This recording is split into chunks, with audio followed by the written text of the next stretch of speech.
The Midnight Café. Rain pressed against the streetlights like soft silver needles, turning the sidewalks into mirrors. Leila pulled her coat tighter and ran the last few steps toward the only place still open on Briar Street, a small cafe with a flickering sign that read Midnight Brew. The W blinked like it was tired, and honestly, Leila felt the same. Inside, the warmth hit her first: coffee, cinnamon, and old wood. A slow jazz song played low, the kind that made you breathe quieter without realizing it. Only 2 tables were occupied. One had a couple whispering over a shared phone screen. The other was empty, except for a shadow that seemed too still to be normal. Leila shook water from her hair and offered the barista a tired smile. "1 hot chocolate, please, extra marshmallows." The barista, a teen with sleepy eyes and a name tag that said Milo, nodded. "Late night." "Long life," Leila said, half joking, half not. She slid into a corner booth, grateful for the quiet. Her hands trembled slightly as she opened her bag and checked the envelope inside. A letter she'd reread so many times the paper had softened at the folds. Final notice. She didn't cry, not here, not tonight. She had promised herself she would be strong because her little brother, Sami, needed strength more than he needed tears. Leila stared at the rain outside and whispered, "Please, just 1 break, just 1." A chair moved. Not loudly, not dramatically, just the subtle scrape of wood on tile, like someone had decided to exist a little closer. Leila looked up, expecting a customer heading for the counter. Instead, she saw him. A man stood near the booth across from hers, holding a black umbrella that was still closed even though he was indoors. His coat was dark, tailored, old-fashioned in a way that didn't look like costume, more like certainty. His face was pale but not sickly, like moonlight had decided to settle into human form. His eyes, deep, calm, painfully attentive, met hers and didn't flinch away. He didn't smile. He didn't stare either. He looked concerned. Leila's first instinct was to look away. In the last few months, she'd learned that strangers didn't usually look at you with concern unless they wanted something. But something about his expression made her pause. It wasn't hunger. It wasn't judgment. It was the kind of quiet sadness you only see in people who have lived through too many goodbyes. He spoke gently, voice smooth and low. "May I sit there? It's less crowded near the corner." Leila blinked. It's not crowded anywhere. His gaze flicked to the couple, then to Milo behind the counter, then back to her. Crowded is not always about bodies. That sentence landed heavier than it should have, like it wasn't small talk, like it was a truth. Leila hesitated, then nodded once. "Sure." He sat opposite her, placing the umbrella carefully beside him. His movements were controlled, almost respectful, as if every motion carried meaning. He didn't invade the space. He simply shared it, like someone offering warmth without touching. For a moment, neither spoke. The cafe's jazz drifted between them like a fragile bridge. Leila tried to focus on anything else. The steam from the espresso machine, the glow of the hanging lamps, the reflection of raindrops sliding down the window. But she kept noticing him anyway. How he didn't check a phone, how he didn't fidget, how his attention didn't wander. It was unsettling and oddly comforting. Milo came over with her hot chocolate piled high with marshmallows. "Here you go." "Thanks," Leila said softly. Milo glanced at the man, then quickly looked away, like he'd seen a ghost but didn't want to be rude about it. He walked off faster than necessary. Leila wrapped her hands around the mug, letting the heat calm her palms. "You're out late," she said, trying to sound casual. "Night is kinder to some of us," the man replied. Leila let out a small laugh before she could stop herself. "That's a dramatic thing to say." He tilted his head slightly, as if he appreciated the honesty. "I suppose it is." His eyes moved to the envelope peeking from her bag, not rudely, not intrusively, just noticing. Leila pulled the bag closer. It's nothing. He didn't argue. Then you are carrying nothing like it weighs the world. Her throat tightened, annoyance rising as defense. Do you always talk like this to strangers? No, he said, only when I recognize the shape of panic. Leila felt her pulse quicken. She hated how accurate he was. She hated that her face probably showed it. She took a sip of chocolate to buy time. And why would you care? The man's gaze lowered for a fraction of a second, almost like shame. When he looked back up, his eyes were steady but softer. Because once, he said carefully, someone saw me in the dark and didn't look away. That kindness kept me from becoming something I cannot forgive. Leila's humor faded. The sentence carried a weight that didn't fit a cafe conversation. She studied him again, noticing things she had dismissed earlier. The stillness, the elegance, the way the light made his eyes look almost too reflective. A cold thought touched the back of her mind. She had heard stories, urban legends whispered like jokes in the city, about a figure who appeared in places that were closing, about a man who paid with antique coins, about people who said his voice sounded like a confession. Leila forced herself to breathe normally. "What's your name?" she asked.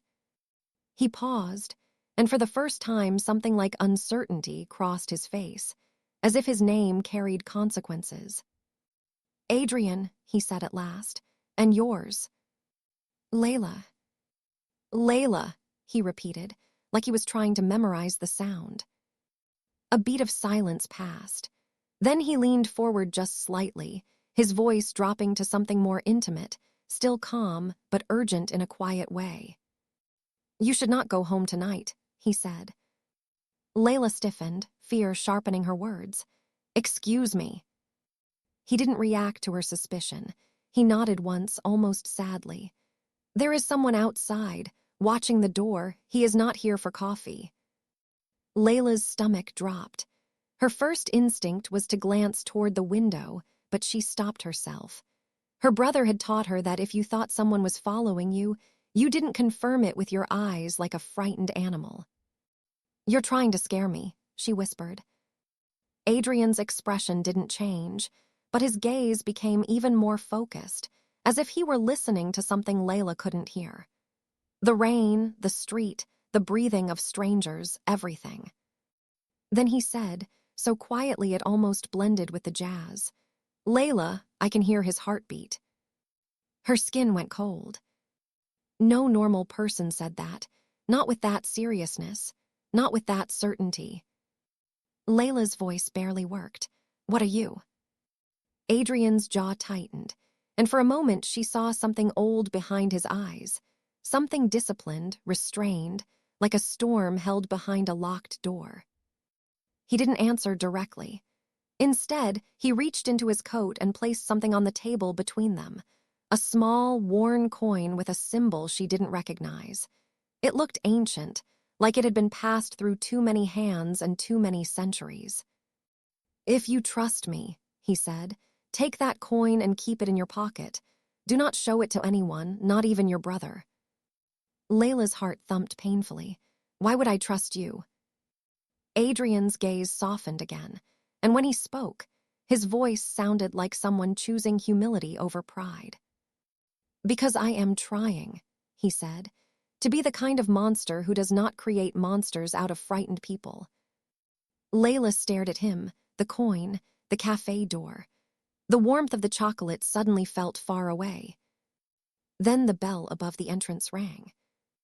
Not the cheerful ring of a customer. A slower chime, heavy, deliberate. Milo looked up from behind the counter, and his face drained of color. Leila didn't move. She couldn't. Her body had gone tense, like it recognized danger before her mind could name it. Adrian didn't turn around. He simply placed his hand flat on the table, palm down, as if anchoring himself. And then he spoke, not to Leila this time, but to whoever had just entered. His tone was polite, almost royal. "Please," Adrian said softly. "Don't make me break my promise tonight." Leila's breath caught in her throat as a voice from behind them answered, with a low, amused chuckle. "A promise," the stranger said, "from the Vampire King." Leila's eyes snapped back to Adrian.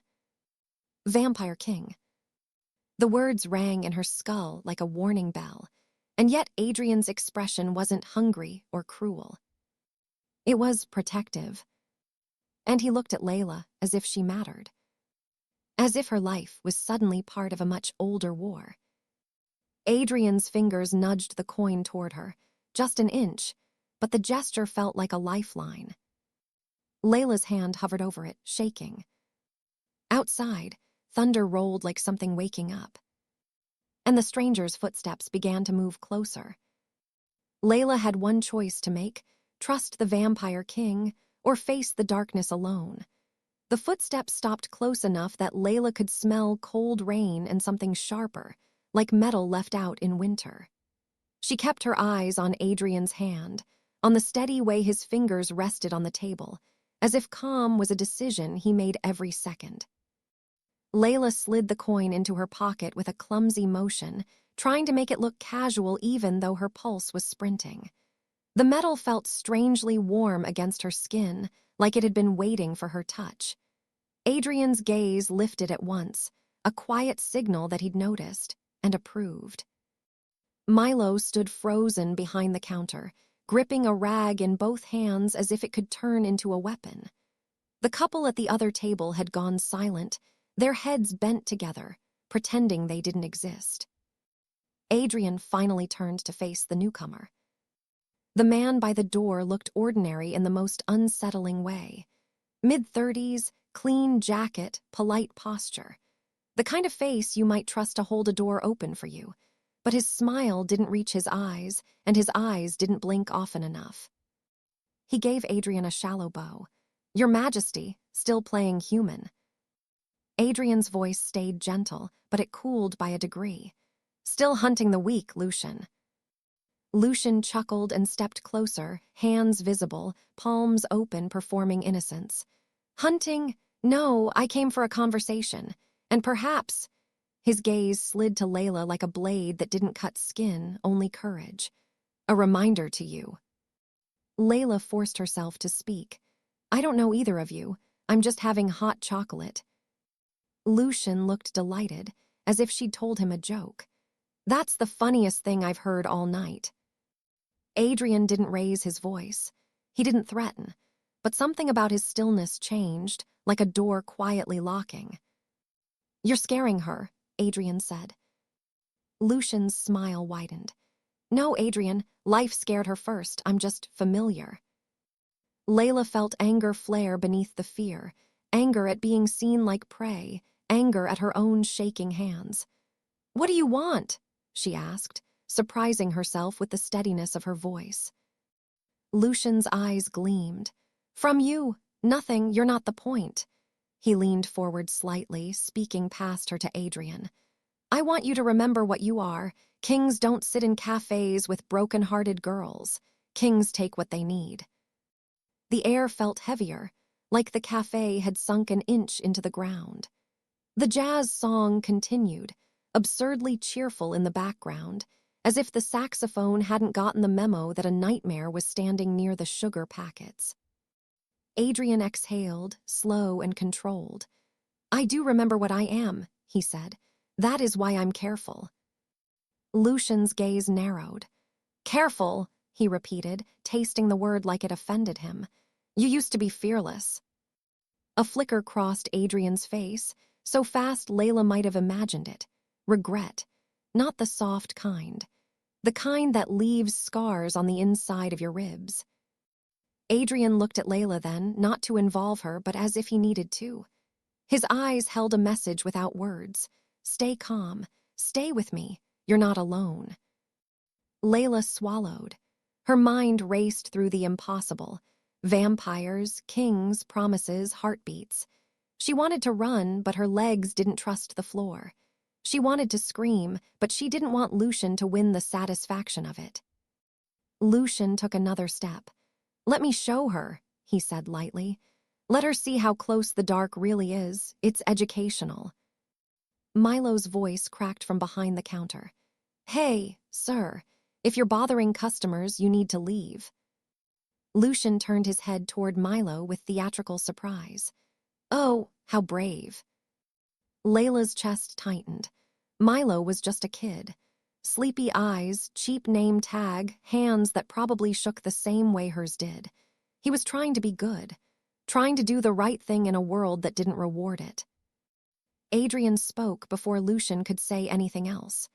Milo, he said gently, please go into the back room and lock the door. Milo hesitated, pride warring with fear. I can call. Now, Adrian repeated, not louder but firmer. It wasn't command for the sake of power. It was command for the sake of protection. Milo backed away, swallowed hard, and disappeared behind the staff door. Lucian sighed as if disappointed. You've grown sentimental. That's your weakness. Adrian's expression didn't harden. It softened into something more dangerous than anger, conviction. Kindness isn't weakness, he said. It's the only thing that makes power worth carrying. Lucian laughed at that, genuinely amused. Listen to yourself. You sound like a priest. Adrian's gaze stayed steady. Maybe I'm trying to be forgiven. The words hit Leila unexpectedly. Not because they sounded dramatic, but because they sounded true. A king seeking forgiveness. A monster trying to become less monstrous. She felt her fear reshaping into something else, curiosity mixed with a strange ache of sympathy. Lucian's smile faded. Forgiveness doesn't change what you did. Adrian didn't deny it. No, he said quietly, but it can change what I do next. For a moment, Lucian looked almost irritated, like Adrian refusing to fight the way Lucian wanted was an insult. Then Lucian's eyes drifted back to Leila. And what about her? Lucian asked. The human, the little life with her little problems. Do you plan to adopt her too? Give her a coin and a bedtime story. Leila's hand closed around the coin in her pocket. Somehow, holding it made her feel less like a victim and more like a participant. She didn't know why. Adrian's voice lowered. She has a brother. Lucian's expression sharpened. Ah. Leila's blood ran cold. She hadn't said Sami's name. Adrian hadn't said it either. But Lucian's sounded like someone opening a file. Lucian tilted his head. Sami, he said casually, like the name belonged to him already. Sweet boy, allergies, right? Asthma. Something that makes a sister stay up counting breaths. Leila's chair scraped back before she realized she'd moved. Don't talk about him. Lucian held up his hands again. Relax, I haven't touched him. Yet. Adrian stood. Not fast, not dramatic, but the cafe seemed to shift around him, like every shadow leaned in his direction. Even Lucian's confident posture adjusted, a tiny instinctive respect he couldn't hide. Adrian spoke with absolute calm. You will not go near her brother. Lucian's mouth curled. Make me. The lights flickered once, as if the cafe itself flinched. Leila noticed then, really noticed, the way Adrian's eyes reflected the warm hanging lamps. Not like a normal reflection, like a deeper shine, controlled and contained, like something ancient was sitting behind the softness. Adrian reached into his coat and took out a leather wallet. He opened it and slid something across the table toward Lucian. It was a photograph. Leila caught a glimpse as it passed, a young woman smiling, her face bright in sunlight. Adrian stood beside her, looking almost human, almost happy. Lucian's amusement vanished. He stared at the photo like it hurt. You kept that, Lucian whispered, and for the first time he sounded unsettled. Adrian's voice grew quieter. I keep it to remember the cost of losing myself. Leila's heart squeezed. She didn't know who the woman was, but she felt the grief in the space around Adrian like a second body. the grief of someone who had once loved and failed to protect. Lucian's jaw tightened. "You think you can rewrite your story," he said. "You can't. Your past isn't a chapter, it's a curse." Adrian didn't move. "Then I'll live with the curse," he replied, "and still choose what's right." Lucian looked at Leila again, and this time his smile returned, but it was thinner, smarter, meaner. "Fine," he said, stepping back. "Keep your little human tonight. I'll even let the cafe boy live his heroic moment." Leila didn't breathe until he continued. "But tomorrow," Lucian added softly, "when she walks outside and realizes the world doesn't care about coins or kings, she'll come looking for you. And when she does," he leaned forward just enough that only Adrian and Leila could hear, "I'll be waiting where her hope is most fragile." Lucian turned and walked to the door as if nothing had happened. The bell chimed again, polite as a lie, and the rain swallowed him. The cafe stayed quiet for several seconds, like everyone needed permission to exist again. Leila's legs felt weak. She sat back down slowly. Her hands were still shaking, but now it wasn't only fear. It was anger, hot and bright, because Lucian had threatened Sami like he was a bargaining chip. Adrian remained standing, staring at the door. He looked composed, but Leila saw something in his shoulders, a tension that came from holding himself back. Not from attacking, Adrian didn't seem eager for that, but from resisting an inner darkness that wanted to answer cruelty with cruelty. Milo cracked the back door open. "Is he gone?" Adrian turned slightly, offering a small nod. "Yes, you did well." Milo swallowed.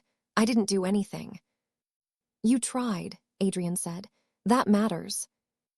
Milo looked like he might cry, then cleared his throat and busied himself at the counter, pretending he hadn't needed those words. Leila stared at Adrian. "How did he know about my brother?" Adrian's eyes softened again, but his answer didn't comfort her. "Because he watches pain. He studies it. He uses it like a map."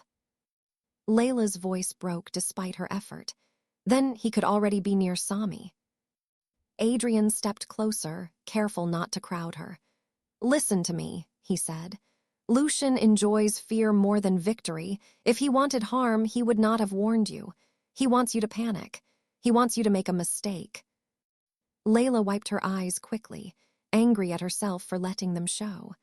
"My whole life is one mistake lately." Adrian's expression changed, and there it was again, hidden compassion like a candle behind stone. "No," he said. "Your life is a series of survivals. You're still here. That is not failure." Leila looked down at her bag, at the envelope. "I can't pay rent. Sami's medicine, it's getting worse. I came here tonight because I couldn't breathe in that apartment anymore." Adrian's gaze lowered to the envelope, then returned to her with gentle seriousness. "May I help you?" Leila let out a humorless laugh. "How? Are you going to hypnotize the landlord?" Adrian almost smiled, a small crack in the solemnity. "It has been attempted. It's rarely satisfying." Despite everything, a shaky laugh escaped her, quick, surprised, and real. It felt strange in her throat, like a forgotten language. Adrian's eyes warmed at the sound, as if her laughter was proof that something human could still win. Then his face grew serious again. "Leila," he said, "the coin you took, it is not money. It is a mark of protection. Some will respect it, others will challenge it."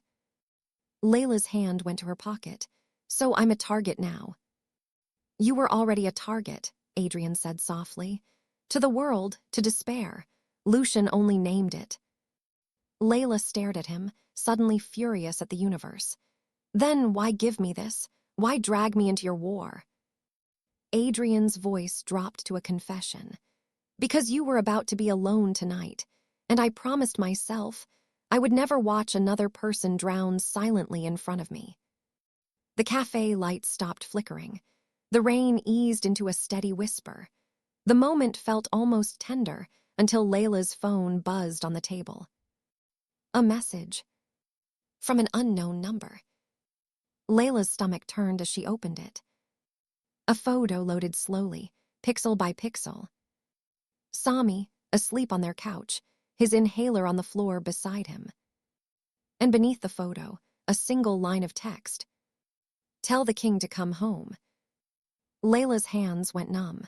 She looked up at Adrian, unable to speak. Adrian's eyes fixed on the screen, and all the warmth in his expression vanished into something colder. Not rage, but fear sharpened into purpose. He whispered, almost to himself, "No, he found him." Adrian reached for his umbrella, but his hand hesitated in midair, as if taking it meant stepping back into a past he had fought to leave behind. Then he looked at Leila. "Are you brave enough," Adrian asked softly, "to follow me into the night?" Leila's lips parted, her voice lost. Because outside, the rain had stopped. And in the sudden silence beyond the cafe glass, a dark car waited at the curb with its headlights off, like it had been there the whole time. The air outside felt too clean after the cafe, like the city had washed its hands and decided not to get involved. Leila stood under the awning with Adrian beside her, the street reflecting neon light in broken pieces, and that dark car waiting like a thought you can't turn off. Adrian didn't rush. He didn't panic. He simply opened his umbrella even though it wasn't raining, as if the motion helped him focus. "Stay close," he said. "Not because I want to control you, but because I can keep you safer within my attention." Leila's voice came out thin. "Safer than what? That man has a picture of my brother. How is any of this safe?" Adrian glanced at her, and in his eyes she saw something that steadied her more than comfort ever could. Responsibility. Not performative. Not romantic. The kind you feel when someone has decided your life matters. "Lucian wants me to react," Adrian said. "If I charge into the dark like a furious king, he wins. If I bring you with me and keep you thinking, we can outlast his games." Leila almost laughed at how impossible that sounded. "Thinking? I can barely breathe." Adrian nodded once. "Then we start with one breath. In, out, now again." She hated that it worked. Hated that her lungs listened to him like they trusted him. She followed his pace, and the shaking in her hands eased just enough for her to move. They walked, not toward the car, but away from it. Leila's instinct screamed that leaving her brother behind was wrong, but Adrian's calm was a rope around her panic. "Why aren't we running to my apartment?" she asked. Adrian stopped at the corner. "Because you don't run toward a trap when the trap is expecting your footsteps." He angled his umbrella, and Leila realized the dark car wasn't empty. A silhouette sat in the driver's seat, still as a statue, watching. Adrian lifted his chin slightly, not in challenge but in acknowledgement, like a king who refuses to be provoked. Then he guided Leila into a narrow alley lit by a buzzing bulb. A stray cat darted past her ankles, making her jump so hard she nearly yelped. Adrian's mouth twitched. If that cat is Lucian, we're in trouble. Leila stared at him. For the first time since the message, a tiny bubble of laughter escaped, quick and guilty, like she didn't deserve it. That was not funny. "It was a little funny," he said, and there it was.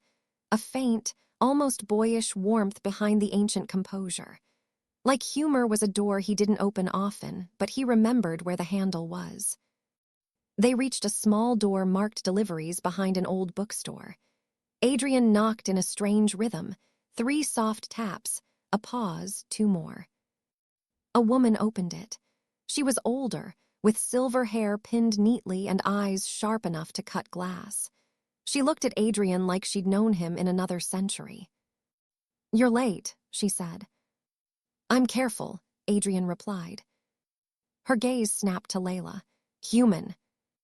Leila stiffened, ready to be insulted, but the woman's face didn't show disgust, only urgency. Adrian's voice softened.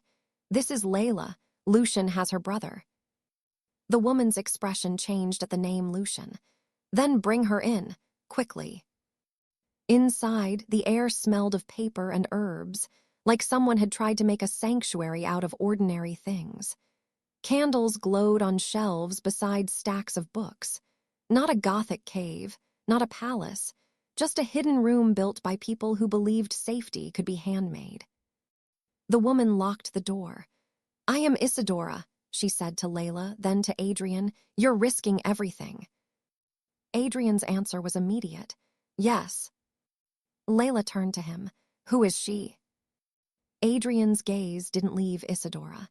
"Someone who taught me restraint when I was arrogant enough to think power was the same thing as purpose." Isadora snorted. He was unbearable. Adrian almost smiled. "I still am, apparently." The teasing should have broken the tension, but Leila couldn't fully relax with Sami's sleeping face burned into her mind. "Can we stop talking and do something?" she demanded, voice cracking. "Please." Isadora's eyes softened. "We will sit." Leila sat on a worn couch that looked like it had held 1,000 fears. Adrian stayed standing, as if sitting would admit weakness. Isadora held out her hand to Leila. "The coin." Leila's fingers closed around the warm metal in her pocket. She hesitated. "How do I know you're not with him?" Isadora's lips pressed together. "You don't. You choose. That's what being human is, choosing even when you don't get guarantees." Leila's throat tightened.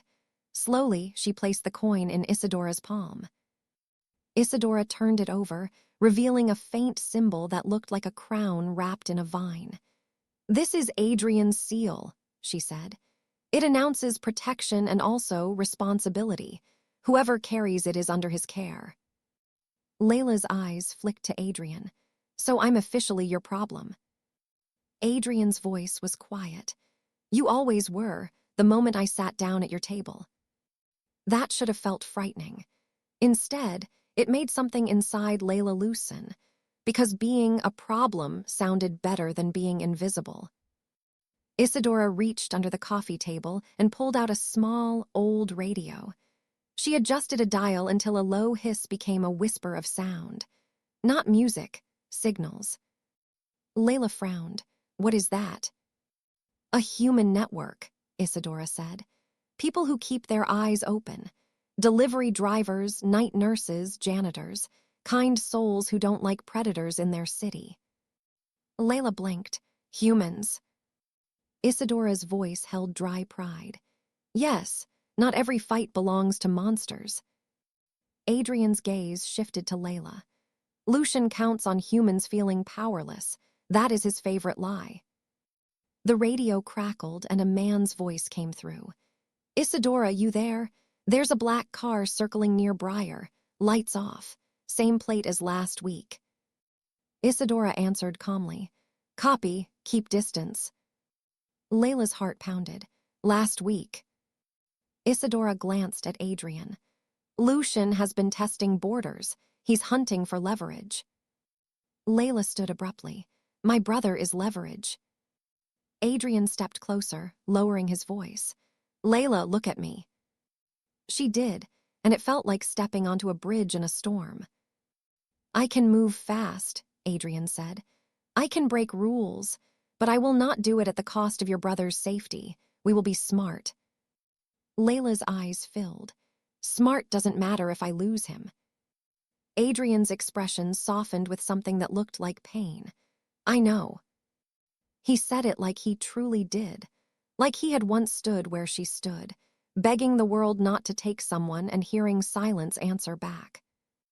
Isadora cleared her throat. "We have two options. One, you go to the apartment and hope he's still there. Two, we force Lucian to show his hand on ground we control." Leila looked between them. "How?" Isadora picked up the coin again and placed it on the table. "Lucian wants Adrian to come home." That means he wants Adrian to return to his old court, the abandoned transit station under St. Maro Bridge. Lucian can't stand that Adrian has been living like a guardian instead of a tyrant. He wants him back in the story where Lucian feels important. Adrian's jaw tightened. He wants to awaken the king everyone feared. Leila's voice shook. And if you go? Adrian's eyes met hers. He will try to make me choose between my restraint and your brother's life. Isadora leaned forward. And that is why we do not let him control the choice. Leila wiped her face with the sleeve of her coat. What does that mean? Isadora nodded toward the radio. We call our people, we watch the streets, we locate Sami, and we make sure this ends without anyone being hurt. Leila stared at her. How can you promise that? Isadora's gaze held steady. I cannot promise the world won't be cruel. I can promise we will not become cruel in response. Adrian looked down, and when he spoke his voice carried something like a vow. My old self would have chased Lucian and destroyed whatever stood in my way, but the world has had enough kings who confuse power with permission. Leila's eyes narrowed through tears. Then why does he call you king? Adrian's answer came slowly. Because once I ruled with fear, and fear is easy, fear is immediate, fear makes people obey even when it breaks them. He swallowed, and for a moment the room felt smaller, as if his confession took up space. I built a kingdom that looked like order, Adrian continued, and it was nothing but silence. I had followers and no friends, I had wealth and no peace. And the night I finally realized what I had become, his voice faltered slightly. Someone I loved paid for it. Leila remembered the photograph. The smiling woman, the sunlight. She felt her anger shift direction, from Adrian to Lucian, from the dark to the choice the dark kept offering, become worse or become better and risk losing. Isadora touched Adrian's sleeve, a rare tenderness. You cannot change the past, Adrian, but you can refuse to feed Lucian's future. The radio crackled again, a woman's voice now. Isadora, there's movement at the Elmview building. Third floor window, I saw a kid's silhouette. Curtain moved. Leila's breath stopped. Elmview is my building. Adrian turned to Isadora. That confirms Sami is still there. Isadora nodded. Good.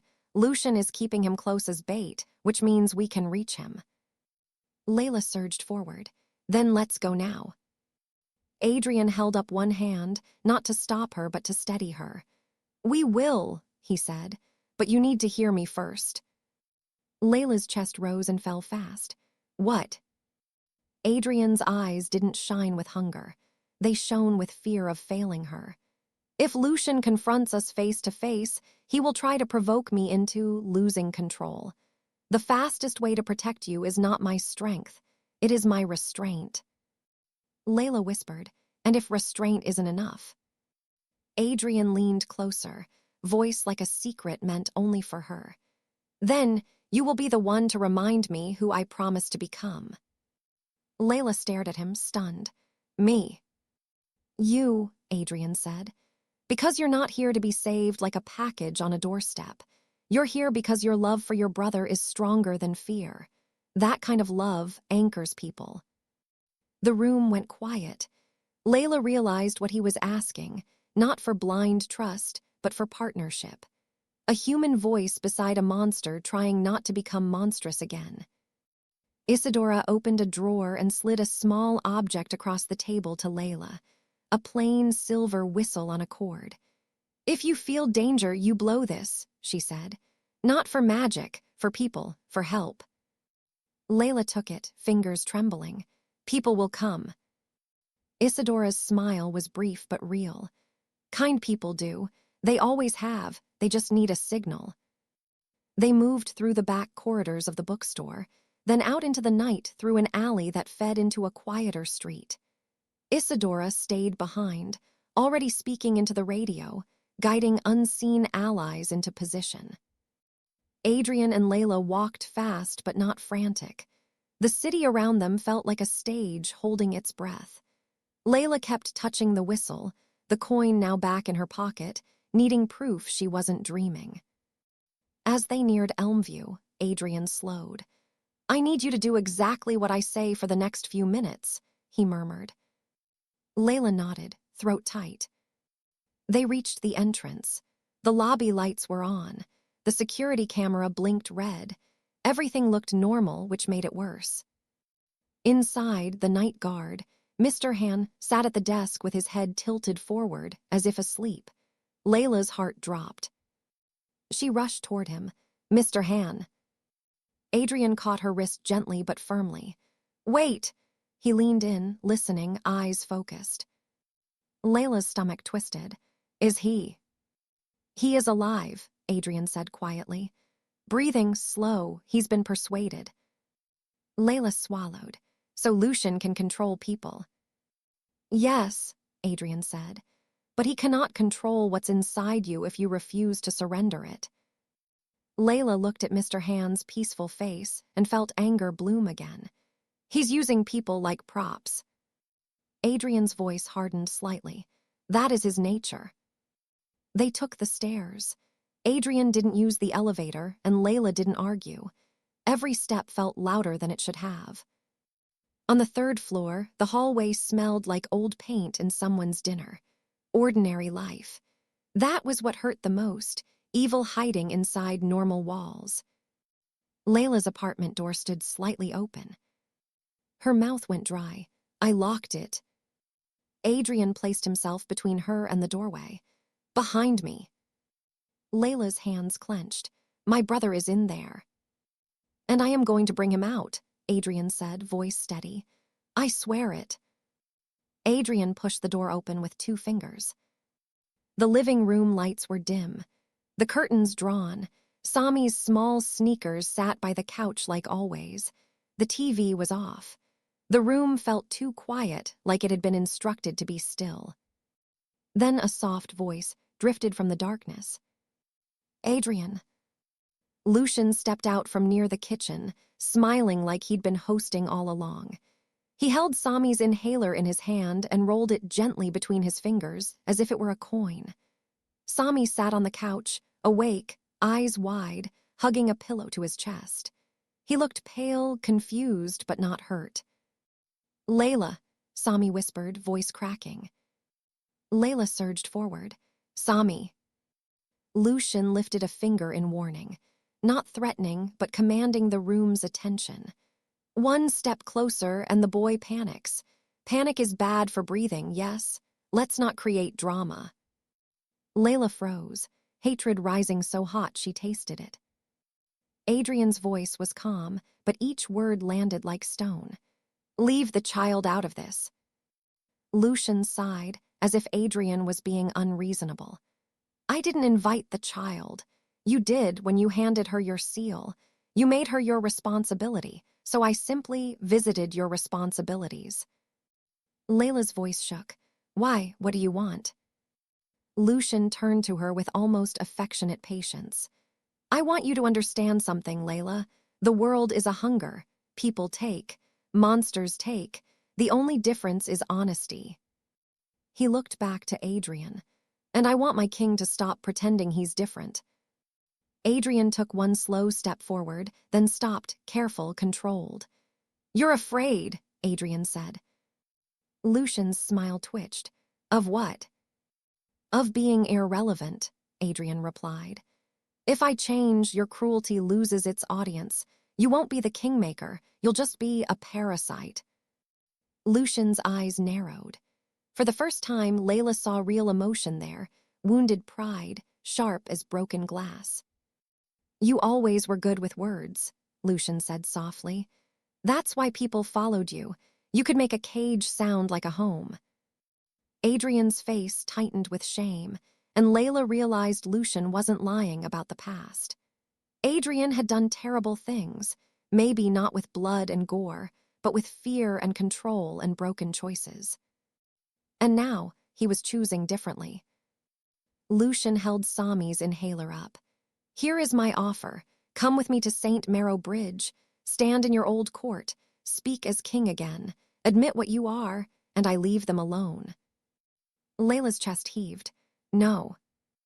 Lucian ignored her and watched Adrian. "What do you say, Your Majesty?" Adrian didn't answer immediately. His eyes flicked to Sami, then to Leila. His gaze softened. "Lucian," Adrian said, "I will come." Leila's blood turned to ice. Adrian, no. Sami's eyes filled with tears. Leila, who is he? Leila couldn't even explain, couldn't find words that wouldn't traumatize him. He's someone helping us, she managed, voice breaking. Adrian looked at Leila, and the look he gave her wasn't surrender. It was strategy. He spoke a little louder, so Lucian would hear clearly. I will come, Adrian repeated, because you want to humiliate me. You want me to wear my past like a crown. Lucian's smile returned. Exactly. Adrian's voice softened. But I will not come as your king. Lucian's expression changed. What? Adrian took another slow step forward, and Leila saw the subtle shift. Adrian positioning himself not to attack, but to block Lucian's line to Sami. I will come, Adrian said, as the man who is done being a weapon. Lucian's face tightened with anger.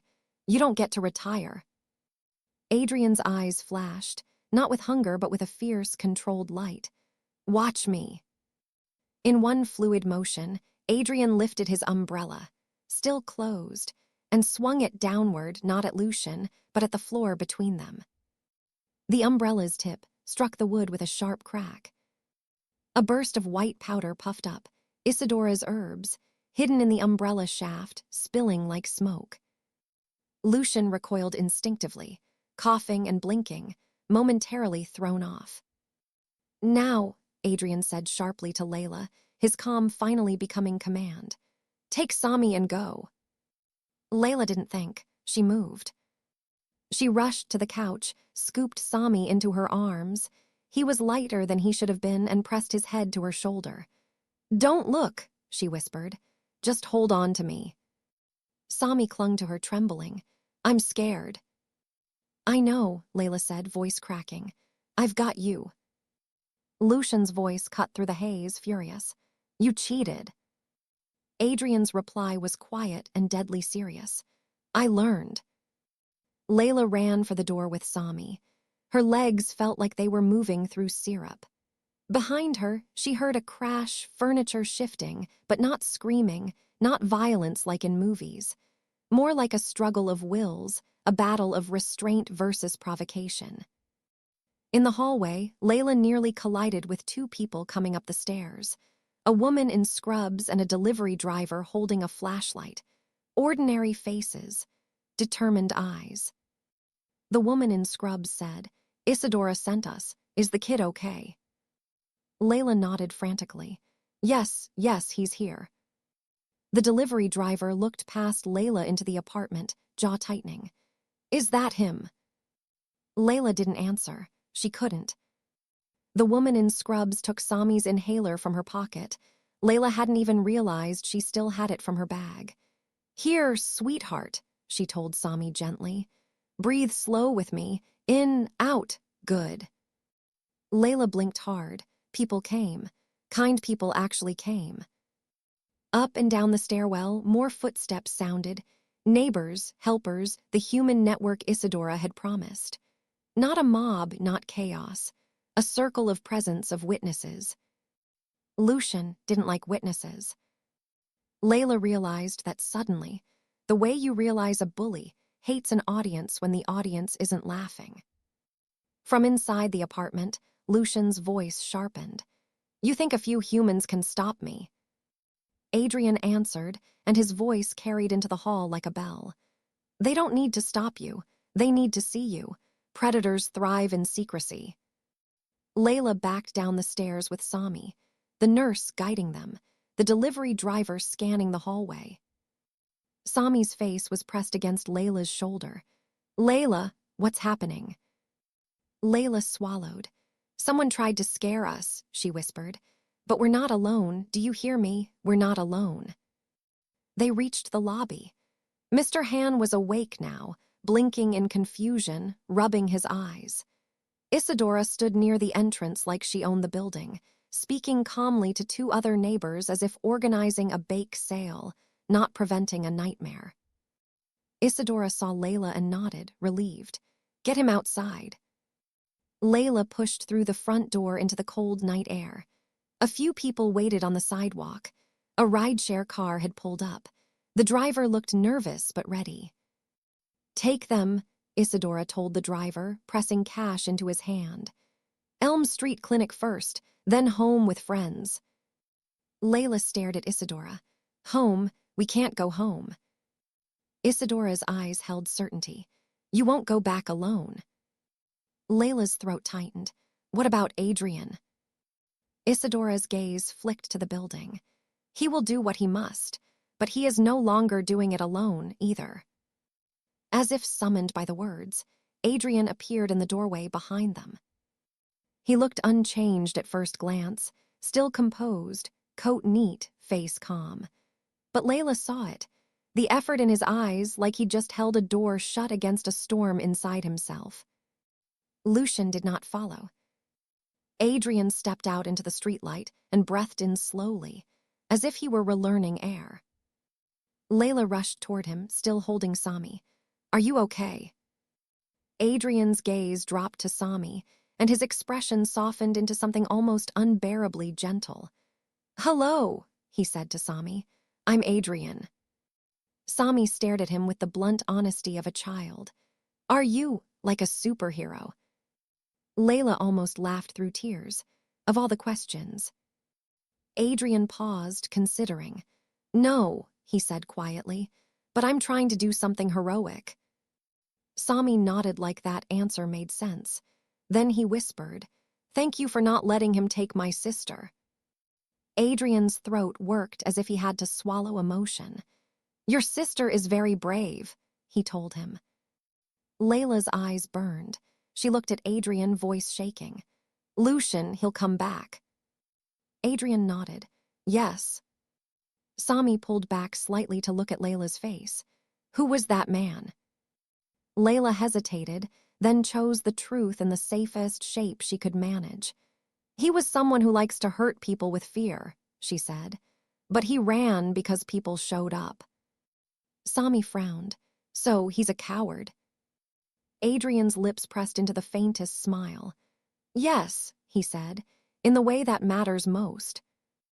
Leila stared, disbelieving. She hadn't done anything differently except survive long enough for help to arrive. She began to laugh, then cry, then laugh again, because the relief was too big to fit into one emotion. "Leila," Sami asked, wiping his eyes, "what is it?" She showed him the screen, voice shaking with joy. "It means we're going to be okay."